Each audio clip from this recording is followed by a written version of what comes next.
Hi, in this video you're gonna learn how to make citations with 3 or more authors in a very easy way. We are going to use the updated version of the APA norms in its 7th edition, and it will be useful for when you want to cite documents that have 3 authors, 4 or 5 or 8 or 10 authors or more. In other words, a single document that was written by several people. In the quotation, only the first author is mentioned, but in the reference list, all the authors are mentioned. Let's look how to do it. If you are gonna make a quotation of a document written by several authors, remember you only need to mention the first one, specifically the surname, followed by et al. What does it mean et al? Maybe you have heard this expression. What it means is and others. For a paraphrase, when you write in your own words what you read, what you are gonna do is say, for example, the water of the sea is transparent, not blue.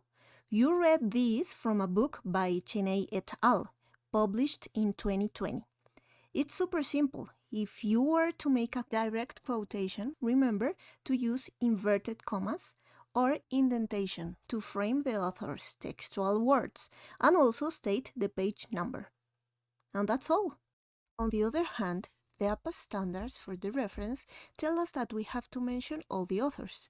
For example, this was a document that had 3 authors, Cheney, Andrade, and Crump. It was published in 2020. It was called Colors in the Sea, and it was published by Austral Publishers. It turns out that these standards tell us that if the document has up to 20 authors, we have to mention them all in the reference, whereas in the citation or quotation, we only mention the first one. Let's see it more clearly with a real example. This book is called Excursions in World Music, and look at all the authors on the front cover. The first one is the one we are going to mention in the quotations, and all the others are mentioned in the references. We see that there are 6 in total. For example, a quotation could look like this. Netl et al. 2008 states that. Pay attention to the dot in the et al. Whenever we put an et al, we have to put a full stop. On the other hand, in the reference, all the authors need to be added.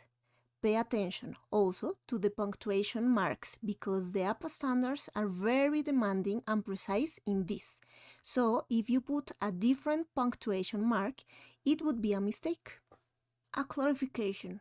This rule has an exception, and that is when you quote several documents that can be confused with each other. Suppose I have 2 completely different documents. The first author is the same, but the other authors are different. Suppose they were both written in the same year. In the quotation, I only mentioned the first author of each work, because that was the rule. So it is confusing, because they both look like Belisle et al. 2011. In that case, when you mention 2 different works that are sort of likely to be confused with each other, the APA standards say, let's make an exception. Let's mention all the authors. So there will be no room for doubt. It's super clear that first I was talking about Belisle, Williams, and Davis, while later I was talking about Belisle, Wilson, and Taylor. And that's what that exception is, even though it is not very usual, but it's good to keep it in mind. And that's it. It's easy.